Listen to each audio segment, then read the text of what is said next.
Hi, G. G? Yes, hello, good evening. Good evening sa'yo, G. G, sige, kwentuhan mo na ako na ipaglilingkod ko kay G at napatawag po sa Usapang LDR. Yes, I've been working before sa Dubai and then 7 years na ako naging single and then after that, may nakilala akong person sa social media. Mm-hmm. And then nakapag-meet kami sa sa lugar kung saan ako nagtatrabaho in northern place, northern Luzon. Mm-hmm. Yes, ayun nakapag-meet kami sa social media and then pinuntahan niya ako doon sa lugar which is sa bandang La Union. So siya is nagtatrabaho dito sa Manila. So ayun nagkakausap-usap kami, batuhan kami ng magagandang text sa pumunta siya doon sa lugar kung saan ako nagtatrabaho dati. Okay. So, yun, naging maganda naman yung aming tawag nito. Naging maganda naman yung aming pagsasamahan. So, syempre ako naman in-expect palitan namin ng text about siyempre mga simple na kumain ka na, I love you, blah blah blah, ganyan. Siyempre ako naman is naging assuming ako sa yun, nakapag-bonding kami sa La Union and then yun after that nung umuwi na siya, so yun, pinadalaan ko siya ng mga puro na pinadeliver ko. So now, medyo na ako, na-inlove ako sa kanya eh. Mm-hmm. So na-inlove ako sa kanya nung bumalik na siya ng Manila. Sabi ko sa kanya, ba't bahira ka na mag-text, bahira ka ng mag-reply, sabi ko. Sabi daw niya, busy. So ngayon, nandito na ako sa Manila. So sabi ko sa kanya, since magkakilala na tayo, sabi ko sa'yo na manliligaw ako sa'yo, sabi ko, pwede naman ako siguro pumunta sa inyo or pumunta ako sa workplace mo, sabi ko. Sabi niya sa akin, ay wag kang pumunta doon, wag kang pumunta, sabi niya. So syempre naging na kami, tawag nito, sinagot niya na ako kasi kaso hindi ko pa lang na-control, siguro assuming lang ako that time.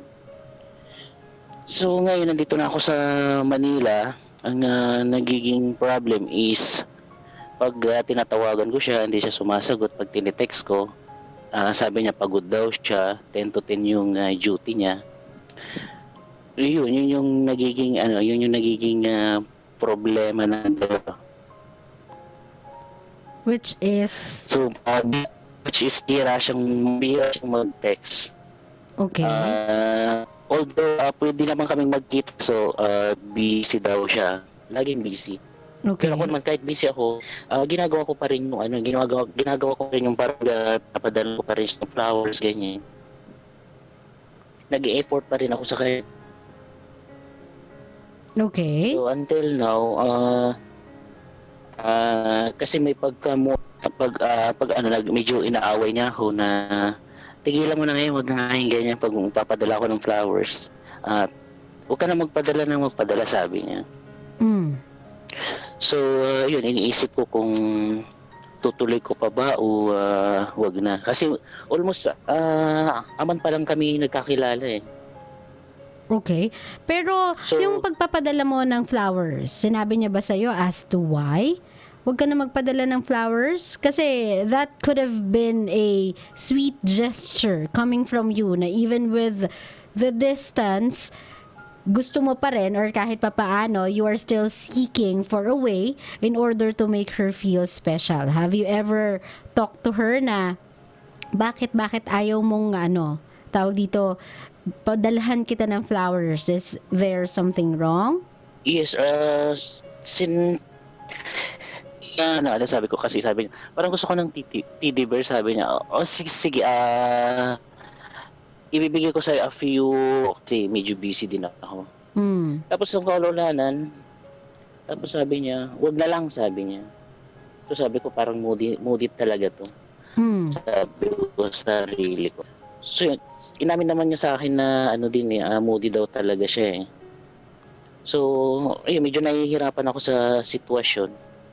Sabi ko, titigilan ko na ba to o sabi ko. Ilang days ko naman ang pinag-isipan to eh. Okay. Kung tutuloy ko pa ba o hindi na. Pero bakit? I mean, dahil lang moody siya, hindi mo matanggap na moody siya, ganon? Hindi, tanggap ko naman na moody siya eh. Kaya ko naman i-adjust yung sarili ko eh. Kasi pag minsan medyo masakit din yung yung sinasabi niyang salita. Just so you know, medyo choppy ka. Actually, hindi medyo. Choppy talaga yung line. Robotic, oo. Ay, yes. Hello? Hello? Hello? Yeah. Ayun. Okay. Pero sinabi mo ba sa kanya na, why are you like this? Bakit ganito ka? Bakit sobrang moody mo? Kasi medyo sabihin mo, it's kind of hard for me na maging okay with this type of relationship kung ganyan ka ka-moody. Parang you trying to be a normal boyfriend, normal person in a relationship na you are trying to speak out the things you don't like. Like for example, yan nga, yung pagiging moody niya na porket hindi mo lang maibigay ngayon yung teddy bear at flower ang naibigay mo instead of appreciating what you gave, she's asking for a different thing and she's asking it ora-orada. Have you ever told her na, wait lang hindi ko kasi naiintindihan as to why you are acting like that. Meron ba tayong problema? May hindi ka ba nagustuhan sa naging setup ng relationship natin?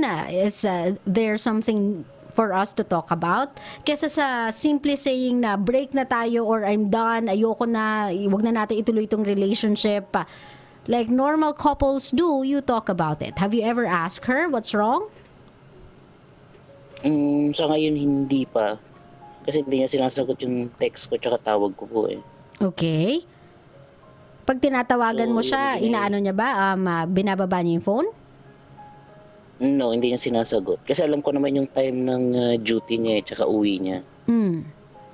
So, pag umuwi na siya ng ganitong oras, is tinatawagan ko, hindi naman niya sinasagot. Okay. Hanggang next day na siya tumatawa. Hanggang next day na siya nagre-reply. Okay, pag nag-reply siya the next day, anong sinasabi mo? What happened to you last time? Sinabi ko, ano nangyari? Ba't di ka nag-reply? Sabi ko, tapos good morning. Sabi ko na lang sa kanya, pasok na ako sa office. Sabi ko sa kanya.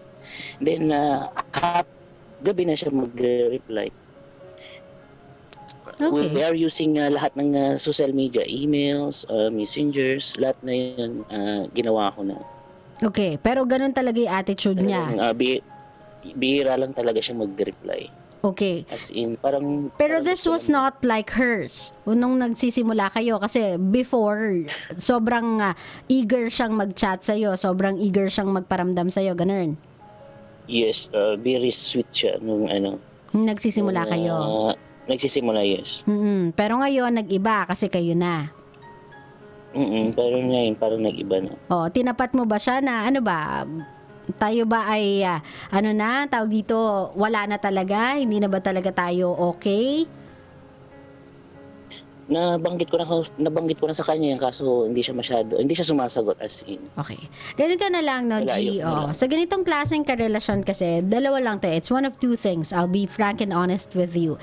It's one, she's just trying to dry you up. Meaning to say, kung ano yung pwede niyang mapakinabangan sa'yo since you're in Manila and alam mo na, siguro you have a stable job, a job that can provide her the things she needs or want. I'm not jumping into conclusion or judging this person, but maybe it's like this na, alam mo na, yung mga normal na scam na kukuha natin online na kapag nakipagrelasyon ka to someone na far away from you, they start asking small things like teddy bear and all, and then kapag dumating yung monthsary and anniversary or birthday after a few years, they start seeking for more, try magparinig sa'yo na nasira yung phone ko, and then you try to send in phones, yung mga ganon. Or two, this is not the type of relationship she actually wanted the first time. May mga tao kasi na at first, sobrang enthused sila sa relationship na yun eh. Sobrang give sila sa relationship na yun to the point na sobrang natutuwa sila na mayroon silang nakakausap, na sweet-sweetan sila, they start exchanging sweet messages with that person. Pero kapag may relationship na involved, pag may commitment na involved, dinadie down nung commitment na yon, nung relationship itself, yung idea of being in a relationship with someone, yung thrill na naramdaman nila. They just no longer feel what they used to feel nung nakikipag-usap sila sa inyo as ligawan or as sweet-sweet lang, as MU-MU. Naging iba nung kayo na. So if it's one of two things. So G, if I were you, ang gawin mo na lang dyan sa girlfriend mo ay ganito. Ikaw na mismo ang magbigay sa kanya ng, sabihin na natin, message na she can either reply or not, but then again, conclusive na yung decision. Like for example, you can send a message to her na, recently or for the past few weeks, I've been noticing na you are not like how you were before with me, with us. Na hindi ka na gano'n nagre-reply, that I no longer seem to be on your list of priorities. And there are times na mas madalas ka sa aking galit kesa sweet, mas madalas ka sa aking nabubuisit kesa natutuwa. So, ganito na lang. If you want to, sabihin na natin, end this relationship, kahit di ka na mag-reply, I'll take your silence as a yes, na you don't want to be in this relationship anymore. But if mag-reply ka, I want you to answer my questions. Why? What's up? What's wrong? What do you want? What do you need? So either way, you get the answers you like. Yun nga lang, G, you have to get yourself ready for either of those answers. Kailangan handa ka na kapag sinend mo to sa kanya, there's a 50-50 chance that this relationship will end. And are you okay with that? Okay ka lang ba dun?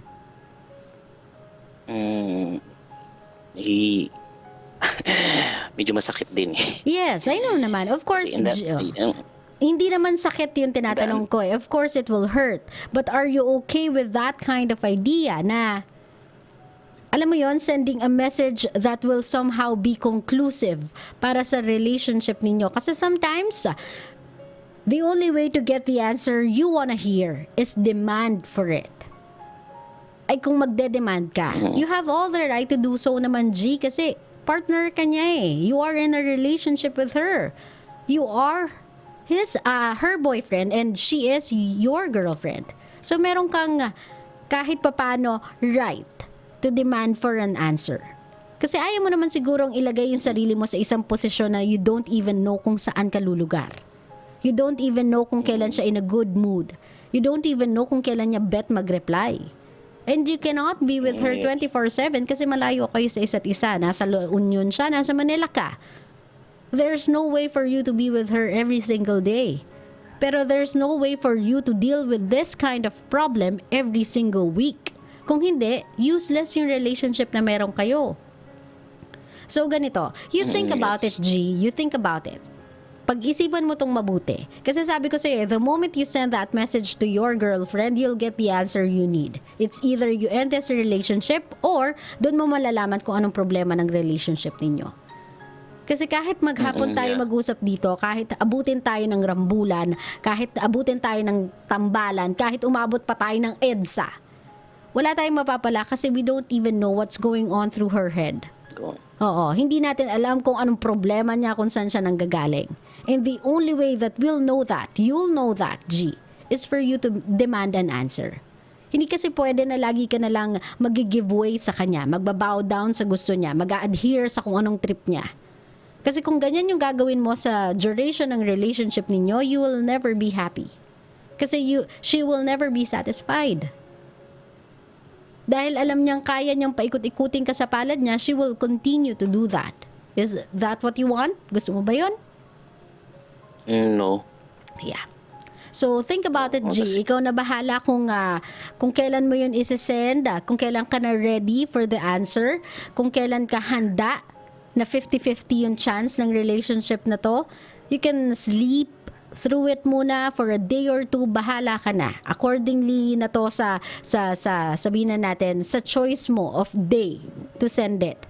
But I'm telling you, G, that's the only way you'll get your answers. If you'll demand one. Yes. Kasi kahit tanungin mo Kasi siya ng lagi na akong tulala.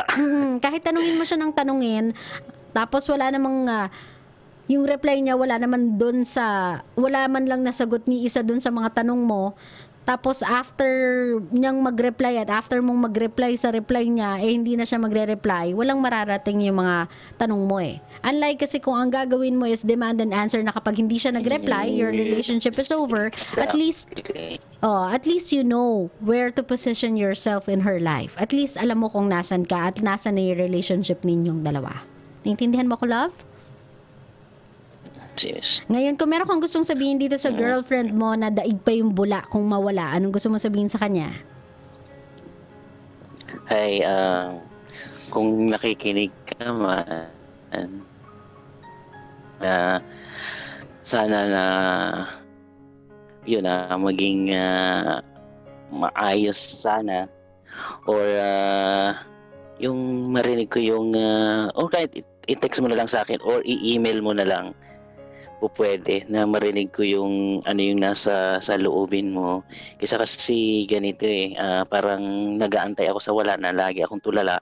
Ayoko kasi ma-apektuhan kasi yung trabaho ko, tsaka yung yung lagi kong kasi ang dami ko nakakausap na tao So ayoko nakikita nila ako na natutulala.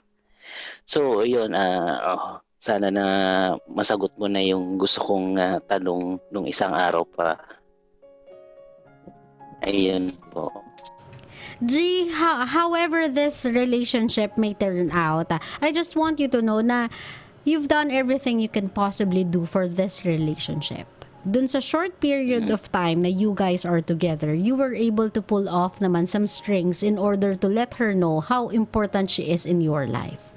So kung hindi man to mag-work out, if this relationship will go down south, ibig sabihin hindi talaga siya maging okay, wag mong sisihin yung sarili mo, wag mong sisihin yung distansya.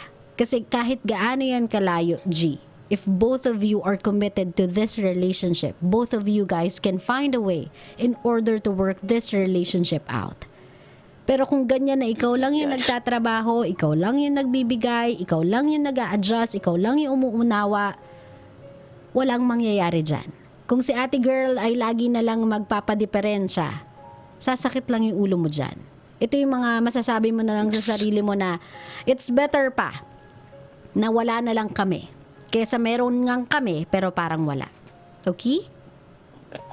Ay, maraming salamat, G, for calling my program, ha? At ingat ka lagi, love. Yeah. Yes, thank you. Magandang gabi po. Thank Salamat, you. G. Bye. Ay, nako, isa na naman po ang na-scam ng pag-ibig.